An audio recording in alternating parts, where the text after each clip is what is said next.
Hi guys, Voinski here, and today we're talking about the keto flu. And as you can see, I am sitting outside. It's finally a gorgeous day. My kids are inside watching a movie, so I thought we would just chat a little bit because so many of you guys have been asking questions as you start on your ketogenic lifestyle as to what is the keto flu, why we get it, and how can you avoid it or how can you handle it, right?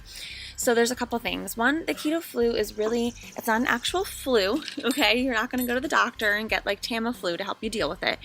But it's your body going through the process of getting into ketosis and dealing with it. So your body is getting rid of burning all those carbs. Your body's going to be craving carbs. Your body's going to have headaches possibly because of all those carbs you ate. Your body wants it, right? You are going to experience headaches. Some people experience kind of almost like a mental fog, I guess. There are other people who have said they just feel tired. Other people, like, it's before they lose some of their weight, so they still feel like a little bloated and heavy, just not energized, not ready to go. And it's normal. A lot of people go through it. People go through it in different and varying degrees of it. Personally, I had a lot of headaches. That was how I knew what was going on with me, is because I had a headache. Other people have it more severe. Other people don't experience anything. A lot of it has to do with how much your carb intake was before you started transitioning into your ketogenic lifestyle. You know, if you were a heavy carb goer, you're gonna feel it more just because of the fact that your body is craving those carbs way more than it ever was before, right? So you're gonna experience that. But there are ways that you can not only avoid it potentially, you can prepare for it, but there are also ways to deal with it, right? So we're gonna say, okay, 3 things. So the first thing I'm gonna say is water. You have to drink a ton of water. If you're not getting your water intake in, you will feel this. You will feel headaches. You will feel horrible. You'll kind of feel like you have a hangover a little bit. You need to drink water. And it's not just something that everyone says, and everyone says everyone should drink water. It doesn't matter what kind of diet you're eating, right? But water is your best friend. You need to drink your water. I've heard some people say you should do like half your weight in ounces per day. Other people just say, a gallon a day. You need to figure out what your goal is for your water and then just stick to it. Whether you need an app to track it, maybe you get one of those big, huge water jugs where throughout the day it tells you, like, hey, by 9 a.m. I should be down here. By 12 I should be here. By 3 I should be here. By 6 I should be here. Refill it and go again. They have those out there on Amazon. You can totally find them. Etsy has super cute ones too. So you need to get your water. The second thing that you want to do, and this will help you when you prepare beforehand and also help you when you're dealing with it in the process of it, is your electrolytes. Your electrolytes. Sodium, magnesium, potassium. As you start this diet, you are going to flush out a lot of water weight. You're going to get rid of a lot of inflammation, a lot of bloating. And with that, you can definitely have your electrolytes decline. So what you want to do is prepare for that. Some people take electrolyte tablets. You can get those on Amazon. You can get like 100 of them for $8 or something, like super cheap.